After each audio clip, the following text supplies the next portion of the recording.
حیدرآباد میں weekend bike racing police کی کارروائی۔ شہر میں ویکنڈ بائیک ریسنگ کرنے والے نوجوانوں کے خلاف پولیس کی سخت کارروائی کی ہے۔ رائے درگم پولیس اسٹیشن کے تحت نالج سٹی کے قریب رات گئے کچھ نوجوان خطرناک اسٹنٹ کرتے ہوئے بائیک ریسنگ میں مصروف تھے۔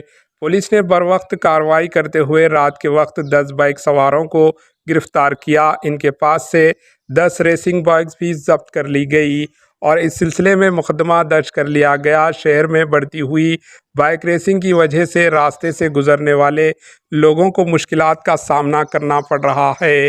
یہ خطرناک کرتب بازی نہ صرف نوجوانوں کے لیے بلکہ دیگر راہگیروں کے لیے بھی خطرے کا باعث بن رہے ہیں۔ پولیس کا کہنا ہے کہ اس طرح کی سرگرمیاں شہر میں امن و امان کو متاثر کر سکتی ہے اور اس کے خلاف سخت سے سخت کارروائی کی جائے گی۔ عوامی حفاظت کو مد نظر رکھتے ہوئے یہ ضروری ہے کہ نوجوان اپنی توانائی مثبت سرگرمیوں میں صرف کریں اور ایسے خطرناک ہنر سے پرہیز کریں۔ Bureau report AHN news. AHN news کو لائک کریں، شیئر کریں اور سبسکرائب کرنا نہ بھولیں۔